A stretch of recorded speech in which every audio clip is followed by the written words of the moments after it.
Hello, everybody, and thank you for tuning in to the Liberty Report. With me today is co-host Daniel McAdams. And Daniel, I understand you might have a few announcements for us today. Sure. Good morning, Dr. Paul. First, happy Monday. I just wanted a couple of quick announcements. I wanted to remind our viewers that the Ron Paul Liberty Report is being sponsored by Camino Coin. Camino Coin is where Ron Paul buys his gold. And you can find an ad on our website, ronpaullibertyreport.com, with the telephone number. If you call Camino, tell them Ron Paul sent you. The other thing that we'd like to do, really, Dr. Paul, is we'd like to recognize the people who watch the live stream of our show every day. And there are many people, it's almost like a club, that watch the show live every day. And we really appreciate you watching. There is a very vigorous chat that goes on during the show, a live chat that goes on. And we look at this feed every day, and we appreciate your comments, your criticisms, and your compliments. And please keep doing it, and tell your friends to watch the live stream show as well. So okay, very, very good. Thank you, Daniel. As our title announces, we're going to talk about Iran. We're going to be talking first about the individual who was executed just a few days ago by the Iranians, who they said was an American spy, and I'm not sure we'll ever find out exactly what it was, whether he was a spy or whether he was a double agent or whatnot. But anyway, the significance of this is that there have been some emails revealed. And guess where they came from? They came from that secret server that was just deleting those family issues. But it turns out that there was something in Hillary's email that actually showed that our CIA was dealing with this particular individual. And the question is, could this information that had been revealed be the evidence that the Iranian governments needed to confirm the fact that he was actually an American spy and giving out secrets, which would lead to his death? And that seems like a plausible argument, but this would not only have a significance diplomatically, but it seems like there could be some political significance here, and yet Hillary's been involved in political problems and a lot of charges made, but she seems to be able to escape the arm of the law. So I don't know. What do you think about what's going on here? I think even if there is not a direct connection proven, I think the fact that these emails were not secure, anyone could have gotten a hold of them, and she discussed something so sensitive as a potential U.S. asset involved in Iran, really undermines her point that this is no big deal. There was nothing secret in here. We didn't do anything that affected national security. It shows such a cavalier attitude toward, and I know you want more transparency in government, and we all do. But there are some times, for example, in a case like this, where you do need to have some government secrecy. Right. And some people in this country has reacted, this really shows you what kind of people the Iranians are. And it might reveal a little bit because me personally, I have not accepted the death penalty. At one time I did. Now I think the government's too inept at doing this. So I have no desire to promote the death penalty. But some people, are rather critical of this. But, all I would say to them, compared to what? You want to hit the Iranians now for invoking the death penalty for an individual who may not have been a major threat to anybody in particular. But, I think they're an ally. It's called Saudi Arabia. I think they believe in the death penalty. And sometimes they invoke the death penalty by beheading. And I don't think you have to commit a capital crime to get the death penalty. Sometimes it can be for subjective or religious reasons, but I don't hear much in our media about the beheadings and the executions by our Saudi government friends. Yeah, that's special. But Iran does execute a lot of people every year, and I feel the same way as you do about the death penalty. It's the government is too inept to undertake that task. However, as you point out, the Saudis do it. It's done elsewhere. And look at the U.S. We don't have much room to talk when we have the highest incarceration rate in the world. That may not include the death penalty. We certainly do our share of death penalty. But the other point, and I know you have some thoughts on this. What about all the Americans, including some political leaders, who say that Ed Snowden should be executed for what he did, which is to tell us the evil that our government's been doing. Yeah, and in that message, sometimes those comments are made, and I always want to give people the benefit of the doubt, and maybe they're careless and they don't really mean it and this sort of thing, but it doesn't matter. When that message gets out, people who understand that Edward Snowden is somebody who's trying to tell us the truth about what's happening, and then they want to call him a spy or a traitor, and he should be executed. That doesn't go over so well anyway. But I think this is messy stuff. I think it could really, go back to haunting Hillary once again. I know there's been a lot of charges about it, but this seems like it would confirm the fact that her carelessness or her ineptness and her desire to hide things is serious enough where other countries get it. And if it led to the point of a government using this evidence, for an execution, you would think it would wake some people up, but I doubt if much will happen between now and the election regarding this. Well, there are no great alternatives, at least in the main two parties. So I think that the lines are probably already drawn. Right. There was another subject dealing with those Iranians, Iranians, and that has to do with cash for hostages. Mm-hmm. And that was big in the news over the weekend. $400 million. I guess we wrote them a check or sent them some treasury bills for this. No, lo and behold, $400 million in cash. Wow. I'm always amazed at some of these transactions. When they get serious, they want cash. And maybe the instincts of some Americans when they worry about their own government, they want cash because they don't trust the banks. But in this case, $400 million in cash was delivered. And then the anti-Iranians who despise the agreement with the Iranians to open the door, which so far looks like it's working well and nobody's charging them with breaking this, but they hate it and they want to destroy it. So they jumped on it and said, this was $400 billion to pay ransom for these hostages. But when we've dug into this, I think we find pretty good evidence to show that it doesn't have much to do with a payment for hostages. Maybe some political grandstanding, but not a quid pro quo. Well, Iran also has to placate its hawks. And as we talked about before the show, it's very possible that the Iranian government let it be seen that there was some sort of a relationship between the money and the release of the hostages to show the hawks, see, we can get something out of the Americans too. But in fact, what it was actually, President Obama had announced back in January that we're going to start giving you some of your money back that we took from you. And it was a great article in Vox about this whole thing. And he may have actually saved us a lot of money because we were involved in a lawsuit. U.S. was involved in a lawsuit with Iran over some weapons that we did not deliver because the '79 revolution intervened. And they had sued, it was $400 million. They had sued the U.S. for $10 billion, all of these years later. And according to the article, it looked like we may have lost this lawsuit.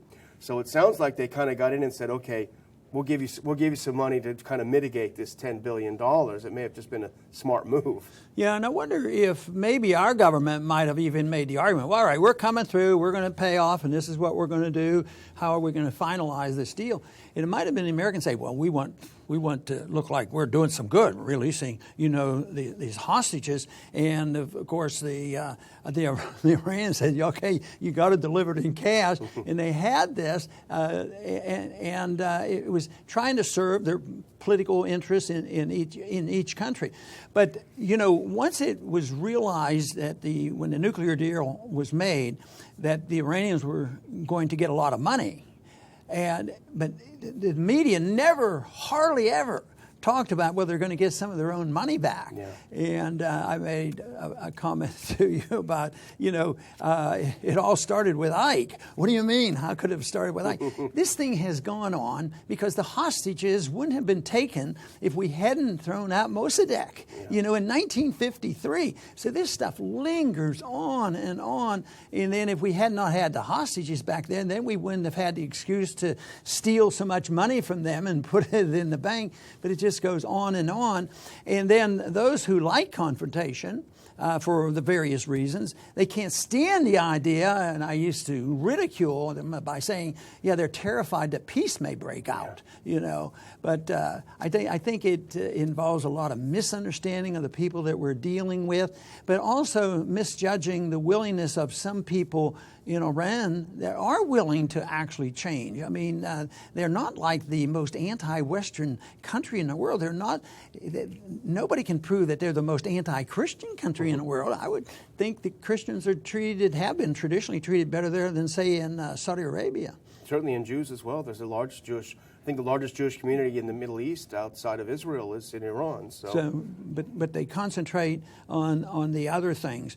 You know, thinking about this and money, I got to thinking about some of the questions that were raised back in during the Iraqi War, and how much money transpired back then. It wasn't $400 million, and it wasn't $2 billion. They were talking about $40 billion. Wow. In cash that they were hauling back and forth, and but they said, well, it was all the Iranians' money. But do you think the Iraqis' money? Which Iraqis? Which government? Oh, we're going to return it now because we own the government. You know, we go in there and take over their country. We have a provisional government, so we decide to send this back.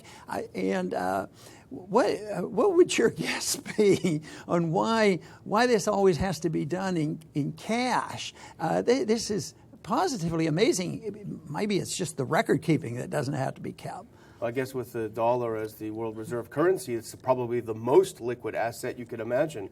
A big handful of cash or a truck full of cash. Right. You know, in going back and looking at this, I came across an article in 2011, and it was a summary of how this cash transaction occurred in Iraq.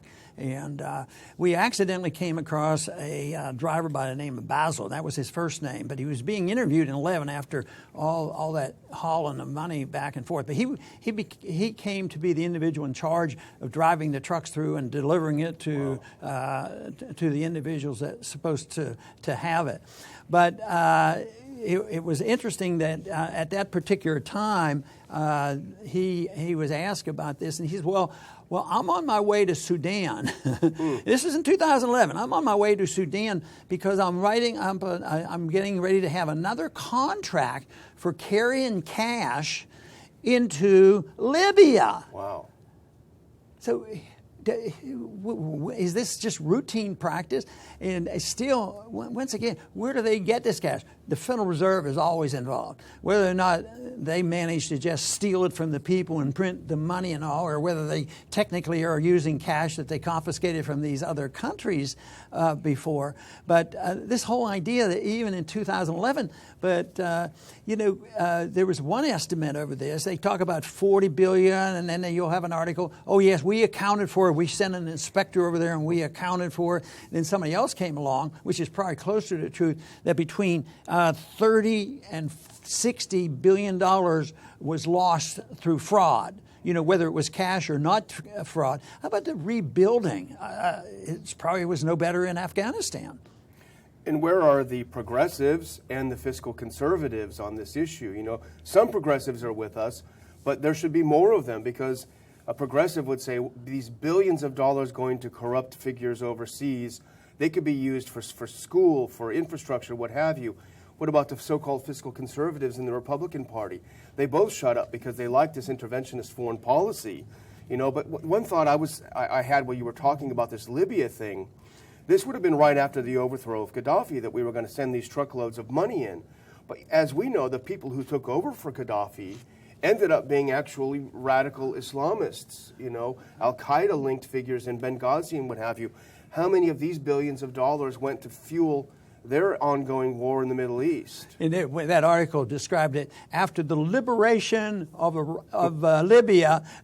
He was hired out. They were talking about hiring him out and sending more money in. And it probably is accepted practice. I guess the amazing thing that the dollar can withstand all of this. Yeah. But in a way, if they take dollars, literally taking dollars and keep them over there and use them, it sort of takes the money supply away from where it might have had the ill effects of pumping up the inflation of prices here in this country. That would hardly be the excuse. It might be just an explanation on why it is temporary, because once the confidence is lost in a dollar, whether it's computer money or whether it's cash itself, it literally loses value. And of course, the more you do, the worse the bubble is, and the worse the problems on the correction. So exporting inflation by regime change and all these sorts of things. Yeah, well, this is why we've been able to get away with so much of it. We do export our inflation. The people who complain about those dirty Chinese,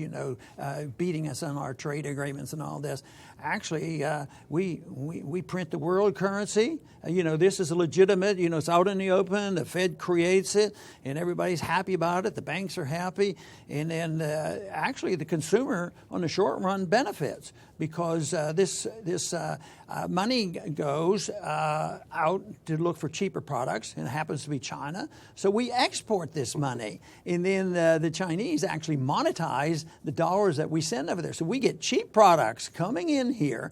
They buy up our debt, and they finance us to the tune that we owe them over $1 trillion.